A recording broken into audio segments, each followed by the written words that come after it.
Hello and welcome back to another episode of the Zero Lives Left podcast. My name is Wayne Denner. I'm your host on this journey. Thank you once again for tuning back into another episode of the show. As always, if this is your first time coming across this podcast and you've no idea what it's all about, let me give you a quick rundown on how things work around here. Each episode, we bring you no nonsense, real, right to the point podcast banter on business, career, and life. Maybe you're somebody who's always wanted to start a business or get started in a particular career path. This is the podcast for you. You've come to the right place, and we're going to have something which is going to help you along on your journey. Now, the podcast format has changed a little bit. We are doing this live, yes, live on LinkedIn and Twitter today. Of course, for those of you who are listening back on the replay, a huge hello to you. For those people who are listening in on Spotify, iTunes, and Stitcher Radio, a big hello to you also. I'm delighted to have you here today for episode 58 of the podcast. And we've got a really exciting episode lined up for you today. We are talking to none other than Louise, LinkedIn extraordinaire, on all things LinkedIn, how you can use LinkedIn to get ahead. Louise is going to be sharing her top ways to stand out on LinkedIn. I've been delighted to have her on today and talk a little bit about how you can use LinkedIn more effectively for your business. If you are a professional, if you are a graduate, if you are a student, how you can use LinkedIn to get ahead. Louise, thank you so much for joining me on this episode of the podcast. Delighted to have you here. Wayne, thank you so much for inviting me on your show. I'm really looking forward to chatting with you today. Now, before we get started, I must confess, we did have a couple of technology hiccups. Hiccups is probably the better word for that, mostly at my end. And this is why sometimes a lot of people don't want to do live streaming because things always go wrong. First of all, my microphone wasn't working. We were panicking. Well, I was panicking. Secondly, then I hit the live button and it didn't work. Oh, we didn't go live. I decided in my wisdom that it would be a good idea to change the title of the event, and it kind of messed up on LinkedIn's end a little bit. But look, we got there in the end, and I suppose there's a huge learning opportunity here that sometimes things just don't work out. Yes, I have been on. I once did a live interview for a global company and the host dropped off completely and I was just left on my own and I just kept talking and I came back in about 2 minutes. Well, so you're with the right person for this to happen today, Wayne.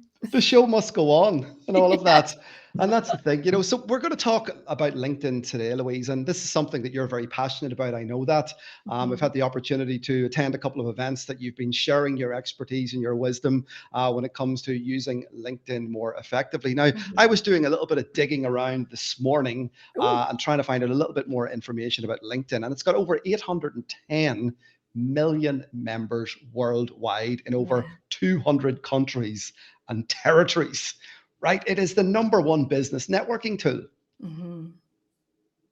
It is. And it's, pre-pandemic, the numbers were about 600 million. So the growth of LinkedIn in the last 2 years has been enormous. And if you have a business or you want to get ahead in your career, you really shouldn't neglect this platform, in my opinion. Now, let's talk a little bit about the platform itself. It is a professional network, so it's slightly different than some of the other social media platforms that are out there that people may be familiar with. Maybe people are just thinking, and even today I come across people who maybe don't have a LinkedIn profile yet, haven't joined it, and are now starting to dip their toe in the water. Just right off the bat, what are a couple of things that people need to think about if they're just sort of making that initial dip the toe in the water and see how LinkedIn goes for them? Okay. Brilliant. So one of the things that I love about LinkedIn is because it's a professional network, people tend to be pretty well behaved on it because their colleagues and people that they want to work with can see what they're doing. So people are it's a pretty good standard of behavior, which is a real plus. But if you have never used LinkedIn before, for a lot of people that I work with, Wayne, actually, they would have had a LinkedIn account created either by their company they worked with or somebody at college said, you need to go and get a LinkedIn profile. I've worked with so many students where they've had like a 1 hour lesson. Everyone go and create a LinkedIn profile, and that's it. That's all they're taught.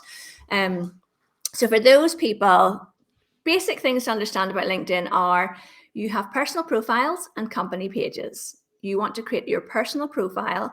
And I like to talk about this as being like, if we imagine that LinkedIn is the online version of us attending a big event or a big conference.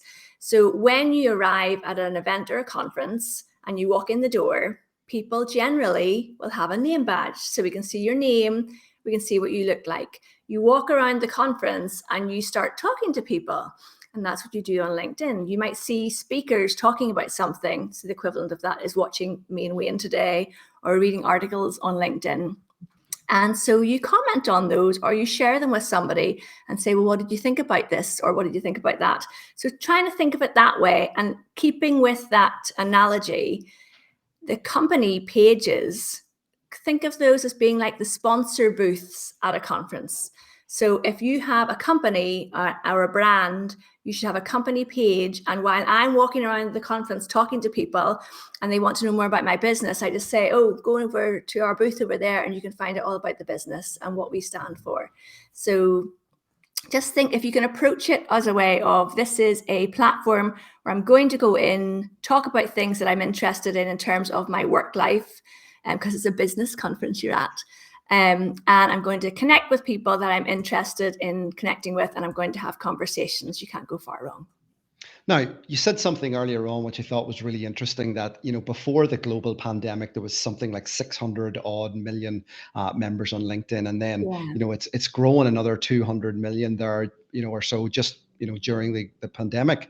There's Yes. been a huge opportunity for those businesses who maybe struggle to be able to meet face to face to continue to network on LinkedIn as well. And it provides some pretty amazing networking opportunities, to be fair. Yes, it does. Now, one of the key things I would say if you're brand new to LinkedIn is do not just connect with anybody and everybody, because what you want to do is build a network around you on LinkedIn that you enjoy interacting with. Because a lot of people will come to me. So I work with people one-to-one, and I do training with companies and small businesses. And a lot of people will say, well, Louise, I've just connected with anybody that asked me to connect with them. And I go to LinkedIn and it's really boring. They're just talking about stuff I'm not interested in. So I would say connect with people that you are interested in what they're talking about. Maybe you're interested in what their business does. Maybe they can collaborate with you or work with you, or maybe you want to work for them. So curate your network a bit more carefully than just connecting with anybody and everybody. So that'd be one tip. And the reason it grew so much in the pandemic was all of the people, there's two strands of thought here. There's the people who were no longer working in the office and going for coffee at break time. So they're connecting with each other and chatting on LinkedIn because it's where most of their profession would be. And then the other bit is all the people who would go out and about to sales meetings and to networking events suddenly had that completely shut off from them. And this is why a lot of companies hired me actually at the start of the pandemic, was our salespeople need to connect with people and we don't know how to use LinkedIn properly or effectively. And I would come in and teach them how to do it in a non-sleazy way. I think that's really important, because we know that on social media platforms, they can tend to go that way. And I've seen during my time using LinkedIn over the past couple of years, a little bit of that slip in.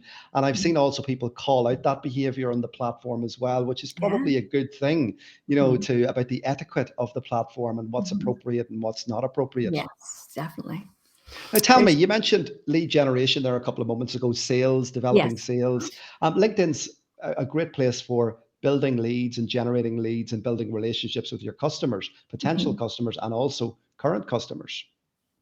Yes, absolutely. And to me, if you think about LinkedIn as being a place where you build relationships with people, that is how you get to get on a call with someone. When you and I both know, you don't build your house on social media. You use social media to build awareness of your product or service so that you get on a call on the phone with somebody or you arrange to meet them for coffee. Hooray, now we can finally meet people for coffee again.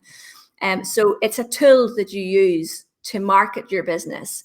And the best way I can recommend for people to do this is to get on the platform and be of service to your network. So share posts that help people who need what you do. So I teach people how to use LinkedIn.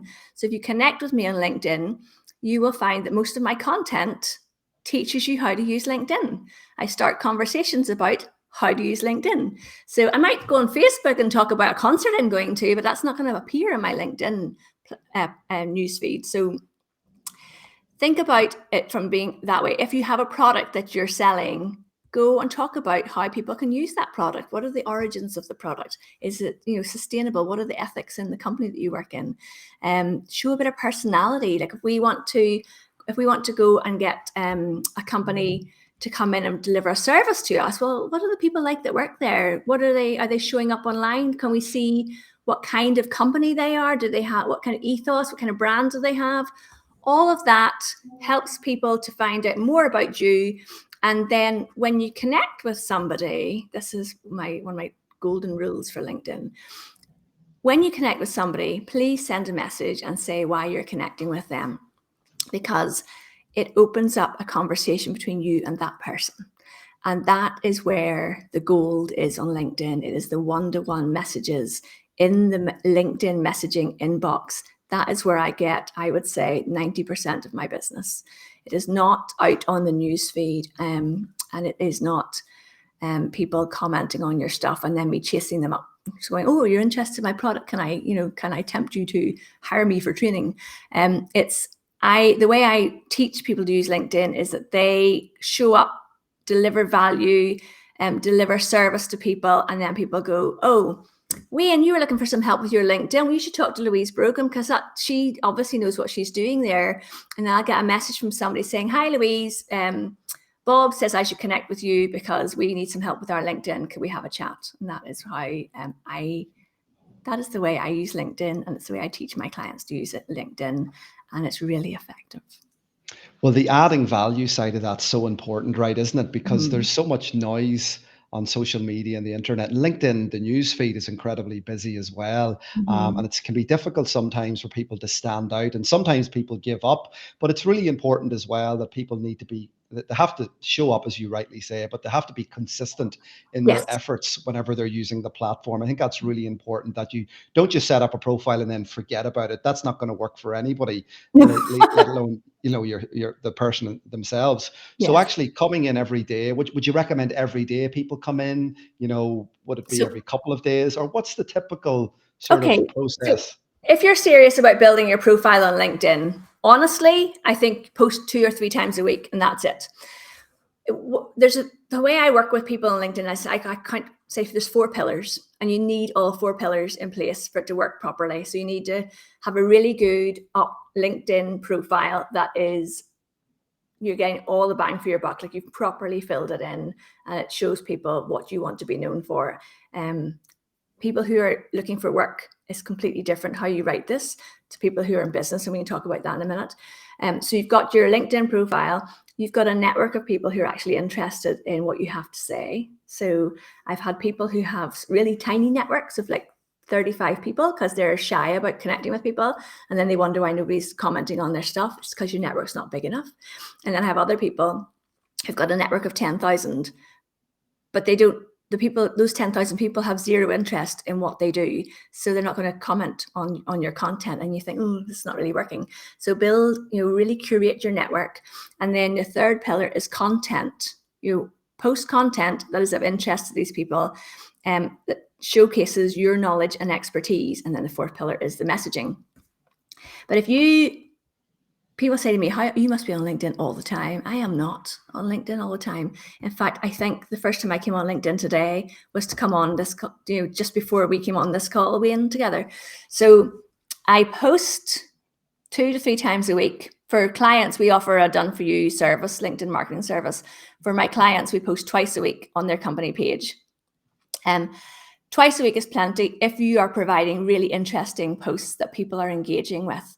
And then on the other days, just pop in for half an hour and see who's in my network. Has anyone reached out to me? Have I got a message? And maybe think, are there 3 or 4 people in my newsfeed that I could comment on that's going to raise my profile in front of them, their network, and my network? So actually engaging in other people's posts, Wayne, is as important almost as posting your own thought leadership and your own content. Those are excellent tips. Now, let's talk a little bit about the different types of people that might use LinkedIn. You might Yeah. have students and graduates. Yeah. You might have the career mover or shaker. Mhm. You might have a company. Would you have one or two tips for each of those Yes. particular types of people? Like if you're a student and you're just starting out, what should you be thinking about? If you're a graduate, Oh, what should you be thinking about? yeah. And if you are a career mover or shaker, what do you need to be thinking about? Okay, so let's start with the students first of all.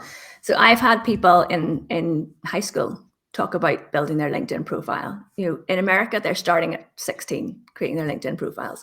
So, and what happens over there filters down to us as well. So if you're in university or college, I recommend you create your LinkedIn profile and you start following those companies that you might want to intern at, or they're like the big hitters in the industry you want to move into.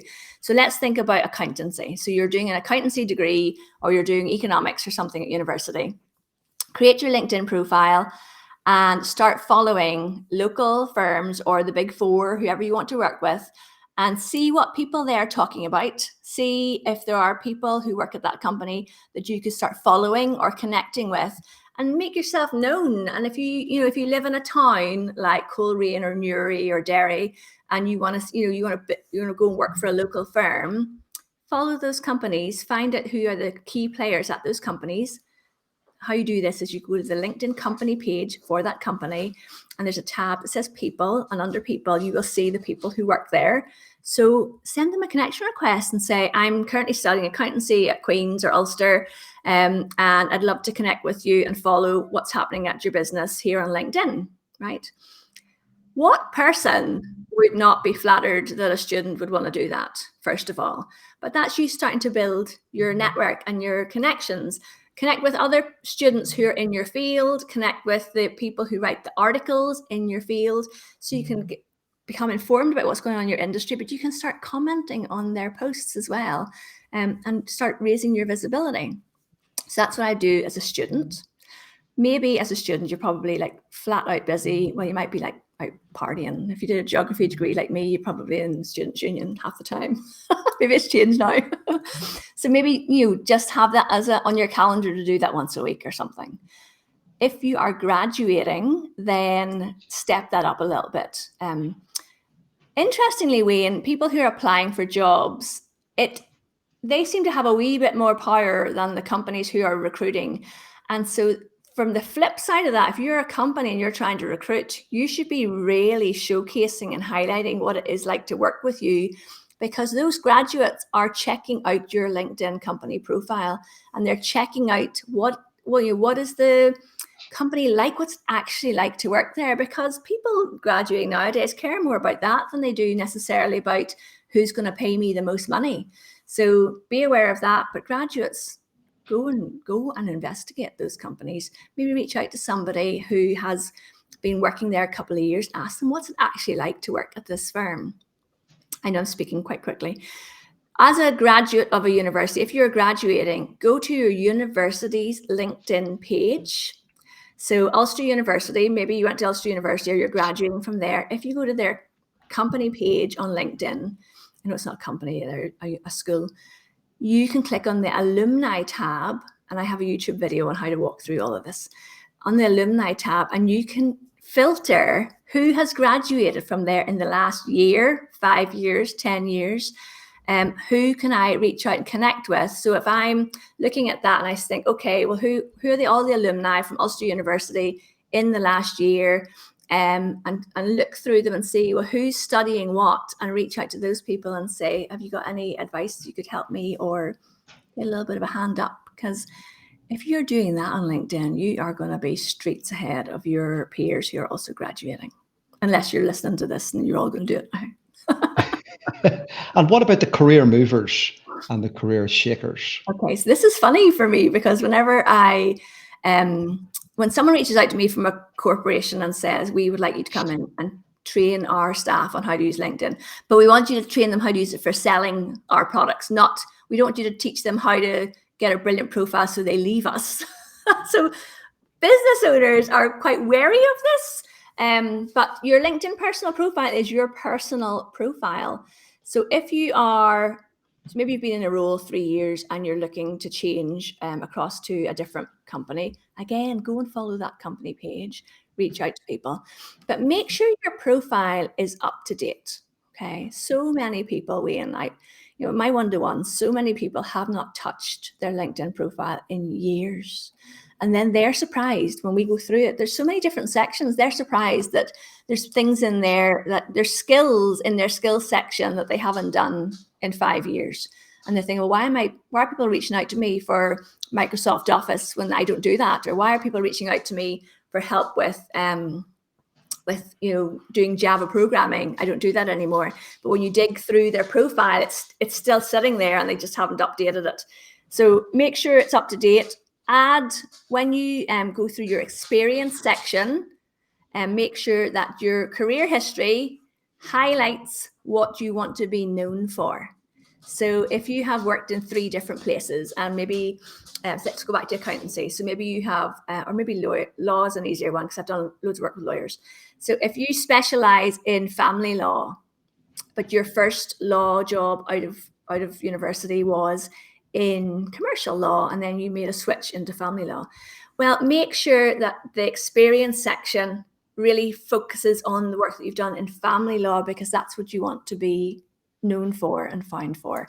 And make sure as well that you write your about section in a way that is interesting to the reader. Please don't just have a 2-line summary of what you've done so far in your career. You really think about your about section. What do you want to specialize in? What do you want to be known for? What are the key skills that you have? Don't write them into a bullet point list, please. Maybe share projects that you've worked on, what you've really loved about those projects, and invite people to connect with you. And if you are looking for a job, you can say that you're open to work. Now, a lot of people will go to LinkedIn when they're looking for a new job, and they change their entire headline to say open to opportunities or open to work. We don't know what you do then. Please don't do that. Please do not change your LinkedIn headline to open to work or open to opportunities. I think it's a big no-no. Say that maybe, say if you're a graduate or you're looking to change your role and you want to move into a certain area of industry, you could say, you could literally say looking to specialize in, we wouldn't say looking to specialize in family law, but you would put something in your headline that says, 5 years working in whatever, specializing in this, and then maybe at the end saying you're looking for opportunities. But please don't just wipe out your whole headline to say looking for work, because we don't know what you do then. Some really good tips there. My ears really pricked up whenever I heard about the skills, because you're absolutely right. And I've been guilty of this. I've put like tons of skills up there, and it's kind of stuff that's relatively old that I actually don't really do or have anything to do with anymore. And I really need to go back in and fine tune that, particularly that section a little bit to get rid of those skills that, maybe I was utilizing or I was involved in maybe even 10 years ago. Some of those skills go right back that long. Yeah, and do you know how you find out, Dwayne? If you go into your LinkedIn profile and you scroll down to the analytics section, there's 3 key areas, and one of them is what people are finding you for. If you click on that, you'll see you don't see people's names, but you'll see the keywords that people are finding you for on LinkedIn, or LinkedIn is showing you in search results for. And that's where people go, oh, well, why is it showing that? I don't do that anymore. And then I'm like, well, that's because that's literally what your profile is reflecting. Another great tip is if you go to your skills section and you click on plus for add skills, LinkedIn suggests the top 15 skills it thinks you have based on your existing profile. And that catches a lot of people out too. They're like, oh, why does it say typewriting skills? So that's really interesting. And that's where really the devil is in the detail, particularly on the platform. It's a good idea to go and explore, have a little look around some of the features, how they work, get a little bit of advice, I suppose. Again, we're talking about some really important things here that's, going to ultimately help people stand out whenever they're using LinkedIn. Now, LinkedIn has been developing new features as well. I mean, we're using LinkedIn Live for this podcast today. There is it LinkedIn Audio or LinkedIn Rooms that's coming soon? There's also the newsletter thing that they rolled out recently. So there are Yes. other features that people can utilize as well, Louise. Yes, it is. Honestly, it is firing up on all cylinders at the minute. So they're going through a bit of a moment right now. So brand new features that have come out this week are they're changing the analytics that we can see on our posts that we're putting out. We're going to get a lot more analytics on our personal posts. They brought out LinkedIn Creator last September, October, maybe time. And that is a new type of profile that a lot of people aren't aware of. That is where if you switch LinkedIn Creator on and you have more than 150 people in your network and you are creating or sharing original content on LinkedIn, original content can literally be you writing your own posts. It just means you're not just sharing articles from Wall Street Journal all the time. You're actually writing your own thoughts about things. So if you have that, you get access to LinkedIn Live and you get access to LinkedIn newsletters on your personal profile. When you publish your first LinkedIn newsletter, your entire network are invited to subscribe to that newsletter. So before they brought that out, my articles would have maybe got, over 6 months, might have got 200, 300 reads. Now I have my newsletter going out once a month, and the articles, which is what the newsletters are basically, but people are subscribed to them, have 2,000, 3,000 people are reading them. So phenomenal difference. So I really recommend trying out LinkedIn newsletters. But this week, they have finally rolled out LinkedIn newsletters to all company pages. So if you have an accountancy firm or a law firm, you can now publish a LinkedIn newsletter directly from your company page, which will be sent to all of the people who follow your page, and they will suggest to that person, those people, that they subscribe to the newsletter. But I believe they're also sent to the people in your personal network as well. Now, I have to play around with this, Wayne, with my clients to see what kind of impact that has in terms of the difference between the personal newsletter and the one that's going out from the company page. But I think that's quite exciting. They are also rolling out audio spaces. It's really interesting. LinkedIn is the company that just holds back a little bit, doesn't give everything to everybody straight away, because there's, what are people going to be talking about? What are they going to be doing? So audio spaces are currently by invitation. I actually spoke to people at LinkedIn last year. I've had a couple of interviews about how I was using the platform and things I might be looking for and how would I use particular things. And audio spaces, they had people trialing it out, and it's still not been given to everybody. If you've ever been to a Twitter space, it's the same idea, or Clubhouse. So it's an audio form. Somebody hosts it and people get to listen in, and you can raise your hand and say if you want to speak or not. So far, I've joined a couple of them and I haven't really loved them. I haven't loved them, to be honest. There's a lot of the audio spaces are very much geared to people working in corporate jobs. So there's that. There's a few entrepreneurial ones as well. I am on the fence about the audio spaces right now. Interesting. And this is why people need to be following you to get all of this lowdown, all of the scoop on what's Yes. coming down the line on LinkedIn. I mean, I see myself as very much of a content creator on the platform. I try to create original content, whether it's posts, this type of stuff that we're doing today in terms of LinkedIn Live, whatever. I try to really do that. So I think that's really important for people to start maybe experimenting with as well. And as you said, by creating that own original content, it opens you up to so much more as well. And it's interesting because I subscribed, or I got set up with the newsletter feature on LinkedIn, but I'm guilty as charged. I haven't did anything about it yet. So well, my March newsletter went out on like the 8th or 9th of March. It's supposed to go in the first week. You know, we try and keep ourselves do all these things.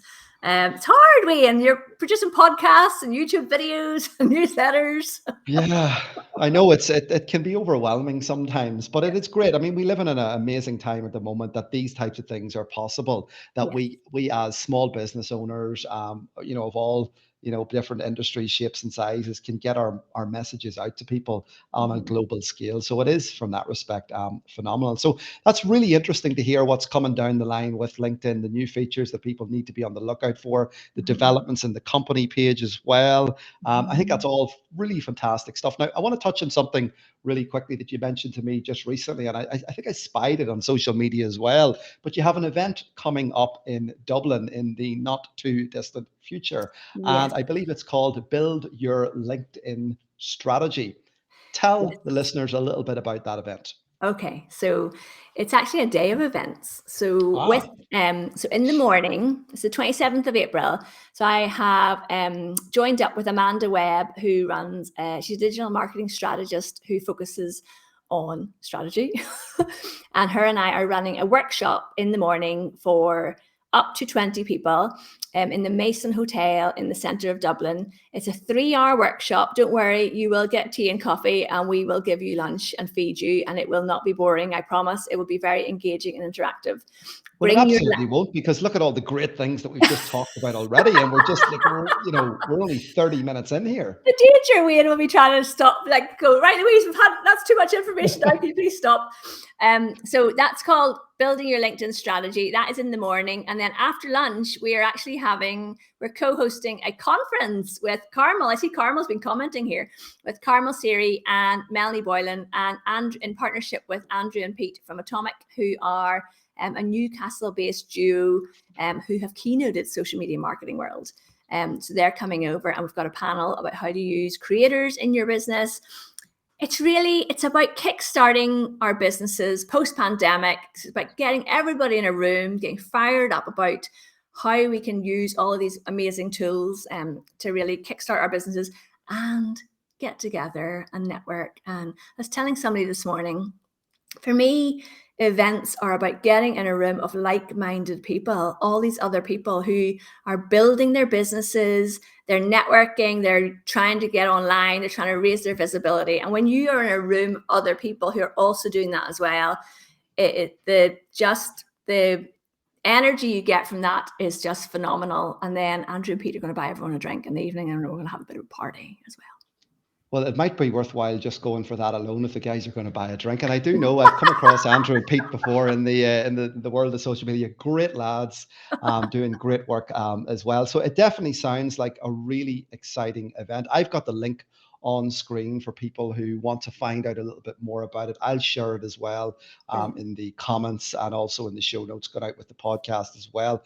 Tickets are still available, and the ticket price gets you not only the 3-hour session, but also into the event, or to the Yes, into the afternoon event. Is that afternoon. right? So, yeah. So if you buy the ticket for the morning and you come along and you do all your hard work, and then you get your lunch bought for you, and then you get to sit back, relax, and just soak in all of the information you're going to get from the speakers in the afternoon. Fantastic. It's going to be really exciting by the sounds of things. And I'm actually maybe going to try and get along myself. Hello to Carmel. Thank you for Definitely your coming. yes, thank you for your so Carmel has asked, Louise, do you recommend professional subscription on LinkedIn? That's a great question. It's And a great that's a question. question that I've actually thought about in my own mind as well. Should I get the professional subscription for LinkedIn? Okay. And if so, Louise, what's the benefits? I know we're short in time, but really quickly, what Yeah. are the sort of benefits of that? Okay. So if you are only starting out building your profile on LinkedIn, no, you should not. Okay. Focus on building your network, starting to create content, and starting to build your thought leadership on the platform. Once you are comfortable doing that, then I do recommend the premium subscription. It's around £50 a month for it. And what you get is, what I love is, you can see who's been looking at your profile. So if someone connected with you, say 6 weeks ago, and said, oh, I'm really interested, Wayne, in you coming and talking to the kids at our school about online safety. And then you send them a message, you haven't heard back from them. And then today you say, oh, they've been looking at my profile. So you send them a wee message, a wee reminder message. So you can see those leads coming through and check out who's viewing you, who's connecting with you.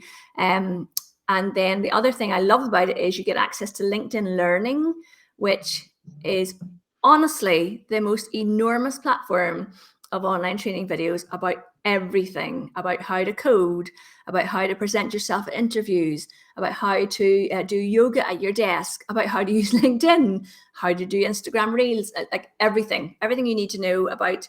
There's 4 categories. I think there's one is actual skills, like coding and stuff.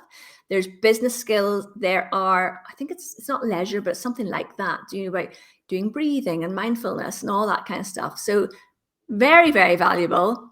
In America, it's free if you go to the public library. Hello, NI libraries, if you want to offer that to us, that'd be awesome.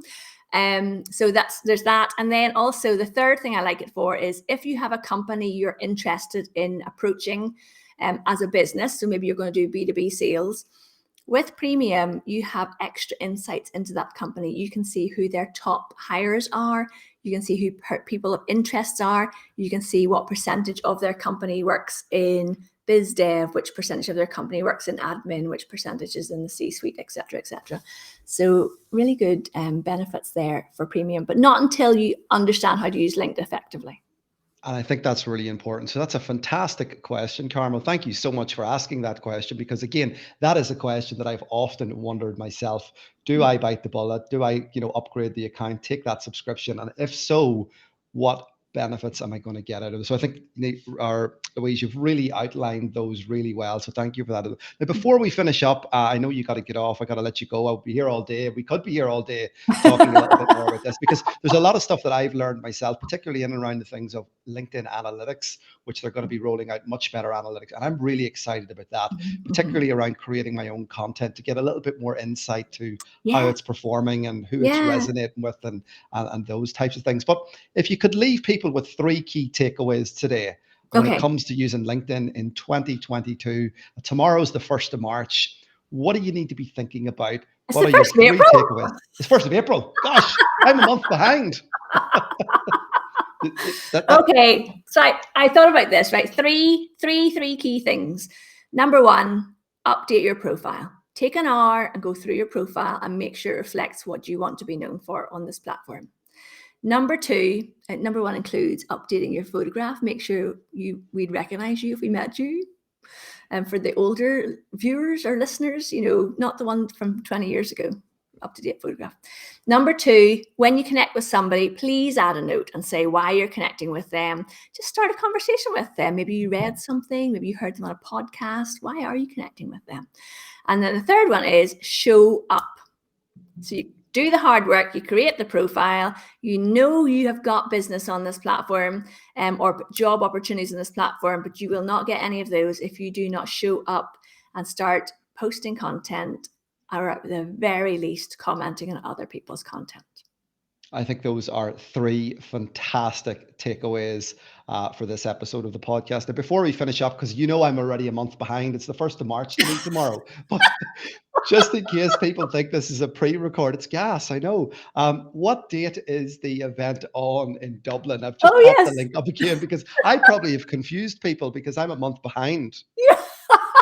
It's the 27th of April, so it's not that far away. In fact, it's a month today. Not the 27th of March if you're in my world. It's actually April that it is. And the link's on screen. It's going to be a fantastic event. And like you say, the ticket price gets you the 3-hour strategy workshop, and then also into get lunch. A drink off the 2 lads, Pete and they're going to be hunting me down. They're going to have a big drinks tab. Well, look, Louise, it's been fantastic. Thank you so much for taking time out today to join me on this episode of the podcast. I know there's a lot of value added here today, and there's a lot of information that people are going to take away and hopefully implement, because that's really important that you implement what you're hearing today and what you're learning when it comes to those top tips for standing out on LinkedIn. So once again, I want to thank you for your time, and hopefully we'll get the chance to pick this up again in the future and have another conversation about LinkedIn as well, because to be fair, there's so much to learn. And and I know this stuff's always changing. So just because you attended a LinkedIn training workshop before, it's always a good idea to get back and get your knowledge up to date and just make sure that you're doing the best things that you could possibly do to get that profile standing out. Yeah. Wonderful. Louise, thank you so much once again for joining me on the podcast. And I'll definitely do my best to get along to that event in Dublin, and I'll see you very soon. Thank you so much, Wayne. It's been an absolute pleasure. Thank you, Louise. Really appreciate it. So, folks, there you have it. A fantastic episode with Louise today, sharing her top tips and her insights to using LinkedIn and how to use LinkedIn to get ahead. If you've enjoyed this episode of the podcast, please don't forget to hit the subscribe button if you're listening over on iTunes, Spotify, Stitcher Radio. Ratings and reviews are really important, and they do help other people find out about the show. We're going to be using this format and this platform a little bit more, and we're going to be bringing on more people to share their insights and their experiences when it comes to business, career, and life. So if you're somebody who's listening into the podcast today and you would like to come on to the show, please do reach out and get in touch. Stop by the Zero Lives Left website. We can find out a little bit more information, or drop me in an email to studio@zerolivesleftpodcast.com. And I'll see you on the next time of the Zero Lives Left podcast.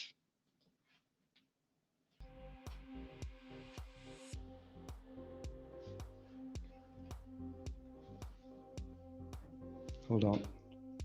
Are you going? Johnny's at the door. Go ahead. Oh, he's not.